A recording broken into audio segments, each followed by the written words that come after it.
বন্ধুরা, আজকের এই ভিডিওতে আমি দেখাবো কিভাবে খুব সহজেই আপনি আপনার মোবাইল দিয়ে একটা ইমেল আইডি ক্রিয়েট করবেন। ইমেইল আইডি না থাকলে আপনার মোবাইলের প্লে স্টোরটা ওপেন হবে না বা মোবাইলটা সঠিকভাবে ব্যবহার করতে পারবেন না।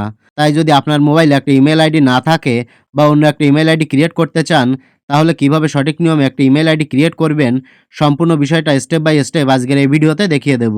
তাই ভিডিওটা না টেনে শেষ পর্যন্ত দেখতে থাকুন। ওকে, তো ইমেল আইডি ক্রিয়েট করার জন্য আপনি আপনার মোবাইলের সেটিংয়ে চলে আসবেন। মোবাইলের সেটিংয়ে আসার পর এখান থেকে খুঁজে নেবেন অ্যাকাউন্ট নামের অপশানটি।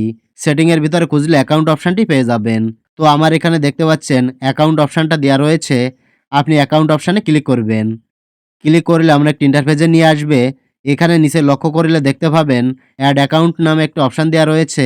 জাস্ট আপনি এই অ্যাড অ্যাকাউন্টে ক্লিক করবেন। অ্যাড অ্যাকাউন্টে ক্লিক করার পর এই পেজে অনেকগুলো অপশান দেখতে পাবেন। তো এই অপশানগুলোর ভিতর থেকে আপনি খুঁজে নেবেন গুগল নামের অপশানটি। এই যে গুগল, এই গুগল অপশানে ক্লিক করবেন। তারপর এখানে আপনার লকটা চাইবে। আপনার ফোনে যে লকটা দেয়া আছে সেই লকটা এখানে বসিয়ে দেবেন। তো আমার ফিঙ্গারপ্রিন্ট লকটা দেয়া আছে, তাই আমি লকটা দিয়ে দিচ্ছি। লকটা দেওয়ার পরে এইরকম একটা ইন্টারফেসে চলে আসবে। এখানে দেখতে পাবেন ক্রিয়েট অ্যাকাউন্ট নামে একটা অপশান রয়েছে। এই ক্রিয়েট অ্যাকাউন্টে ক্লিক করবেন। ক্লিক করলে এখানে এরকমভাবে দুটো অপশান শো হবে, ফর মাই পার্সোনাল ইউজ আর for work or my business. তো আমরা যেহেতু পার্সোনাল ইউজের জন্য ইমেল অ্যাকাউন্টটা খুলতে চাচ্ছি, তাই এখান থেকে ফর মাই পার্সোনাল ইউজ এটাতে ক্লিক করবেন। তারপর এখানে আপনি ফার্স্ট নেম ও সারনেম দিয়ে দেবেন। তো আমি ফার্স্ট নেম ও সারনেম দিয়ে দিচ্ছি। ফার্স্ট নেম ও সারনেম দেওয়ার পর এখান থেকে নেক্সট অপশানে ক্লিক করবেন। তারপর এখানে বেসিক ইনফরমেশন, আপনার ডেট অফ বার্থটা দিতে হবে। তো এখানে আপনি আপনার ডেট অফ বার্থটা বসিয়ে দেবেন। তো আমি এখানে ডেট অফ বার্থটা বসিয়ে দিচ্ছি। প্রথমে তারিখ দেবেন, তারপর মাস দেবেন, তারপর বছর। তো আপনি এখানে যে ডেট অফ বার্থটা দেবেন সেটা যেন অবশ্যই 18 বছরের বেশি হয়। তো ডেট অফ বার্থটা দেওয়ার পর এখান থেকে জেন্ডারে ক্লিক করবেন। তো আপনি মেয়ে হলে ফিমেল দেবেন আর ছেলে হলে মেল দেবেন। তো আমি ছেলে, তাই মেল সিলেক্ট করে দিচ্ছি।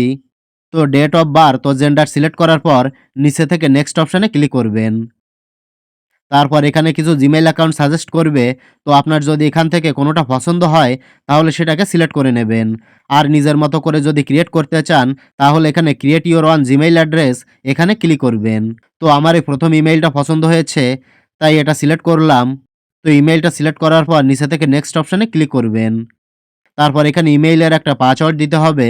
এমন একটা পাসওয়ার্ড দেবেন যেন সহজেই কেউ বুঝতে না পারে। একটা স্ট্রং পাসওয়ার্ড এখানে বসিয়ে দেবেন। উপরে এখানে দেখতে পাচ্ছেন লেখা আছে ক্রিয়েট এ স্ট্রং পাসওয়ার্ড। আপনাকে একটা স্ট্রং পাসওয়ার্ড দিতে বলছে। তো আপনি পাসওয়ার্ডের সাথে কিছু লেটার, নাম্বার এবং সিম্বল বসিয়ে দেবেন। তো আমি একটা স্ট্রং পাসওয়ার্ড এখানে বসিয়ে দিচ্ছি। তো আপনি পাসওয়ার্ডটা দেওয়ার পর নেক্সট অপশানে ক্লিক করবেন। তারপর এখানে আপনার ইমেইলটা শো করবে। এখান থেকে আপনি ইমেইল আইডিটা দেখে নেবেন। তারপর নিচে থেকে নেক্সটে ক্লিক করবেন। ক্লিক করলে পরবর্তী একটি ইন্টারফেসে নিয়ে আসবে। তো এই পেজটা স্ক্রল করে নিচেই যাবেন। একেবারেই নিচে চলে আসবেন। নিচে আসলে এখানে আই এগ্রি নামে একটা অপশান দেখতে পাবেন। এই আই এগ্রিতে ক্লিক করবেন। একটু লোডিং নেবে, অপেক্ষা করবেন। এখন কিন্তু আমার ইমেল আইডিটা ক্রিয়েট হয়ে গেছে। তো ইমেইল আইডিটা ক্রিয়েট হলো কিনা সেটা আমি দেখিয়ে দিচ্ছি। আমি আমার মোবাইলের জিমেইল অ্যাপে ঢুকলাম। তারপর এখান থেকে ইমেইলের লোগোতে ক্লিক করলাম। দেখতে পাচ্ছেন আমি কিন্তু এই ইমেইল আইডিটা কেবলমাত্র ক্রিয়েট করলাম। তো আপনি চাইলে এখন এই ইমেইল আইডিটা দিয়ে প্লে স্টোর খুলতে পারবেন, ইউটিউব চালাতে পারবেন। তো এভাবে আপনি খুব সহজে একটা ইমেইল আইডি ক্রিয়েট করতে পারবেন। তো ভিডিওটা দেখে যদি আপনার উপকার হয়ে থাকে তাহলে ভিডিওটাকে লাইক, কমেন্ট ও শেয়ার করবেন।